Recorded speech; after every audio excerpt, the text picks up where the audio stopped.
বিচার চাই, বিচার চাই, রামিসা হত্যার বিচার চাই, শিশু হত্যার বিচার চাই, বিচার চাই, বিচার চাই, বিচার চাই, বিচার চাই, শিশু হত্যার বিচার চাই। মাদের উদ্দেশ্যে কিছু বলতে চাই।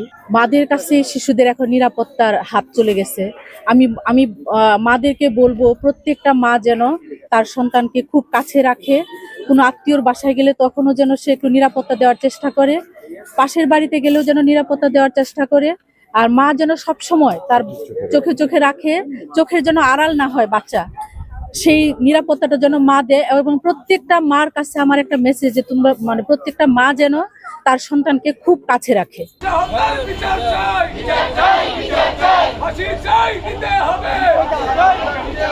বাংলাদেশের যে নতুন করে বিনির্মাণের যে স্বপ্ন, এক আকাশ ভরা স্বপ্ন নিয়ে আমরা যে দেশ গঠন করার জন্য এগিয়ে যাচ্ছিলাম, রিয়া গোপের মতো 4 বছরের শিশু যেখানে নিজের বুকে গুলি নিয়ে এই দেশকে নতুনভাবে এগিয়ে যাওয়ার জন্য আত্মহতি দিয়েছে, সেখানে আজকে 4 বছরের, 6 বছরের, 5 বছরের শিশুরা ধর্ষিত হচ্ছে, যা কখনোই কাঙ্ক্ষিত নয়, যা কখনোই আমরা মেনে নিতে পারি না।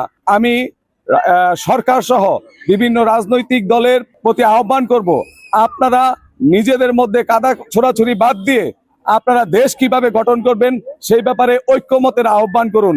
পাশাপাশি একটি দলকে আমি উদ্দেশ্য করে বলবো, শুধু ভারত ভারত ভারত ভারত বিরোধিতার এই মনোভাব থেকে বেরিয়ে এসে বাংলাদেশ কিভাবে নতুনভাবে এগিয়ে যাবে, বাংলাদেশটা কিভাবে সুন্দর হবে, বাংলাদেশের শিশুরা কিভাবে নিরাপদ থাকবে, বাংলাদেশের নারীরা কিভাবে নিরাপদ থাকবে, বাংলাদেশের আপামর জনগণ কিভাবে নিরাপদ থাকবে, সেই দিকে লক্ষ্য করে যেন আমাদের রাজনৈতিক পথ চলা শুরু হয়।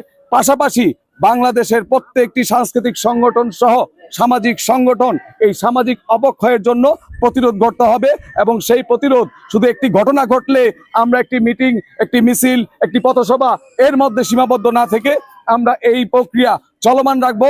এই সুন্দর বাংলাদেশকে সুন্দরভাবে গঠন করার জন্য প্রত্যেকে এগিয়ে আসবো। খবরের কাগজ, নিখাত, নির্ভীক, নিরপেক্ষ।